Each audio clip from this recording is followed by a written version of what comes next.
Good morning, class. This is Rupali memane, Assistant Professor, Arihant College of Arts, Commerce and Science Camp. To begin with, we will begin a new chapter, that is Java Collections. In today's lecture, we will be learning collection frameworks in Java. We will learn Arraylist in Java. What are the methods on Arraylist? We will also learn linked list in Java and what are the methods on linked list. So to begin with, we will start collection frameworks in Java. Now, collections in Java, it is a framework that provides an architecture to store and manipulate the group of objects. Java collection means a single unit of object. It represents a set of classes and interfaces. Java collections can achieve all the operations that you perform on a data such as searching, sorting, insertion, manipulation and deletion. Coming to this chart, we see here that collection framework provides many interfaces: the set interface, list interface and the queue interface. Now in the set interface you have hash set, linked hash set, tree set. In the list you will be having array list, linked list and vectors. And queue you will be having the priority queue. We have also a map interface which will include hash table, linked hash map and tree map. So we will be looking into these collections in detail. So to begin with, we start with the list interface. First is Arraylist. The Arraylist class implements list interface and is based on an array data structure. It is widely used because of the functionality and the flexibility it offers. It is a resizable array implementation of a list interface. That is, the array list is going to grow dynamically as you go on inserting the elements in the arrays. It implements all optional list operations and permit all elements including null. In array list, I can include a null element also. Now this is how you write the array list. The syntax will be, you write the keyword array list, then the data type, the variable name equal to the new keyword and the array list and the data type. This is the constructor with which, this is the syntax with which you are going to create the array list. For example, I have created here an array list of string elements with the variable name a list. Now we will see what are the methods which we can apply on the Arraylist class. So once you have created the array list, you have to insert the elements in the array list. So with the add method, you can add an object to the array list. In the add, the object O will be passed as a parameter to include and add the element in the array list. When you want to add the object to the array list at the given index, say suppose you want to insert an object at the fifth index or the sixth index, then you have to write the index number. So here you write the method add, you write the index number and what object you have to insert. If you want to remove a particular object from the array list, we use the method remove and we pass the object to be removed. I can even remove an element from a given index number. Let's say if I say object.remove 3, it will remove the element of index 3, that is the fourth element of the list. As you know, in arrays the indexing starts with 0. Continuing with the methods, we have set, index, int and object O. This is used for updating an element. It replaces the element present at the specified index with the object O. For example, ob.set to Tom, it will set the value of Tom at the index 2.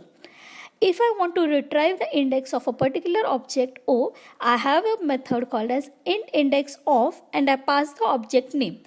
If the element is not found in the list, then the method will return you minus value. Now object getIndex, it returns the object of the list which is present at the specified index. So if I specify the index, let's say 2, it is going to return me the object Tom. Now function can get would return the string stored at the third position, index 2, and would be assigned to the string str. If we want to know the size of the array list, the number of elements in the list, we call the method int size. So the return type is going to be an integer. It will give you the size of your array list.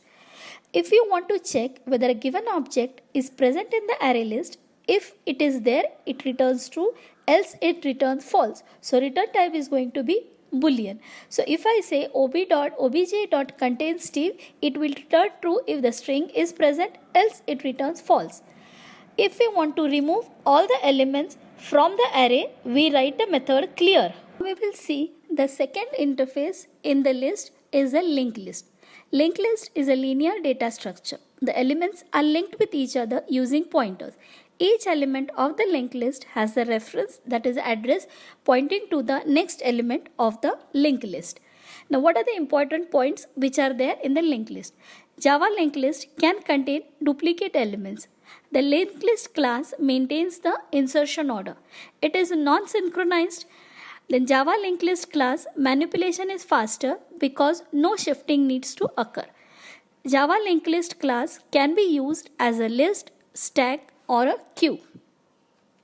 Now with the constructors, we can create the Java linked list. First is the default constructor. It is used to construct an empty list. We have a linked list with a constructor and which extends to our object which extends to E. It is used to construct a list containing the elements of the specified collection. In the order they are returned by the collections iterator. So if we have a different list, let's say suppose I want to create a linked list based on the elements which are already created in the array list, I can use this constructor wherein I write the collection and the elements returned from the array list. Now this is the way we create the linked list. Syntax will be linked list keyword, the data type, variable name list with the new keyword linked list and the data type. For example, here we created a linked list of string data type with the variable name list. Now let's see what are the methods of linked list class. First method is Boolean add. It adds the element at the end of the list. So if the element is added, it will return a true value, else it returns false. So the data return type is Boolean. I can add an element at a particular index and the object item.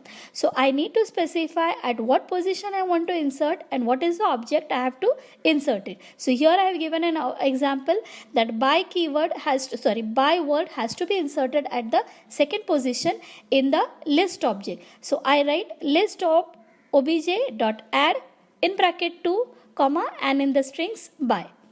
If I want to add an entire collection to my linked list, I have a method called as Boolean add all and I pass the collection. So collection C is an object which will be inserted as a parameter or as an argument in the add all.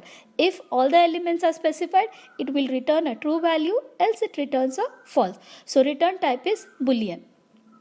I can even insert an entire collection at a particular specific index. So I need to use this method Boolean add all. I specify the int index and the collection C. If it inserts the element, returns true, else returns false. Now in linked list, I can insert the elements at the beginning of my linked list. So I have a method called as void add first and I pass the object which has to be inserted. I have given here example of inserting the text at the beginning of the linked list. So it will be list obj.add first and I pass the parameter string text. Continuing with the methods, if you want to insert an element at the end of the linked list, you have a method called as void add last and pass the object item. If you want to remove all the elements of the list, the method will be void clear. Now object clone returns the copy of the linked list. If you want a specific object item is present in the linked list, you have a method called as Boolean contains and I pass the object item to check whether that object will be present in the list. If it is present, it returns true, else returns false. Now object get and int index. So suppose it returns the item of the specified index from the list. So if I say object get and I pass the index 2, it will return me the object which is placed at the index 2. Continuing with the methods, you have object get first, it fetches the first element. Object getLast fetches the last element. Int index of object, it returns the index number of the object which you have passed as a parameter. Int last index of, it returns the index of the last occurrence of the specified element. Object poll, it returns and removes the first element of the list. Poll first, same as poll method, it removes the first element of the list. Poll last, it returns and removes the last element of the list. Object removes, it removes the first element of the list. Object remove int index, it will remove the items from the list which is present at the specified index. And object remove, object obj, it removes the specified object from the list which is passed as a parameter. So for example, if I say list obj dot remove test item, the test item will be removed from the linked list. Now continuing further with the methods, you have object remove first, object remove last, which removes the first element and the last element respectively. Object remove first occurrence, it removes the first occurrence of the object which you have passed as a parameter, and object remove last occurrence removes the last occurrence of the object which you have passed as a parameter. Now in object set index object item, it updates the item of the specified index with the given value. So if I say list obj.set to test, it will update the third element with the string that is test. If you want to return the number of elements in the list, you have a method called as int size.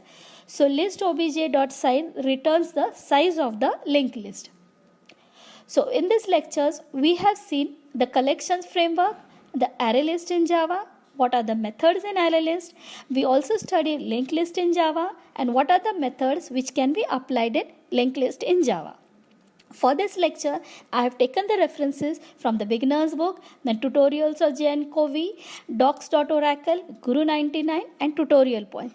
In the next lecture, we will continue with the other collection frameworks, vector, hash table and so on. So see you in the next lecture. Thank you.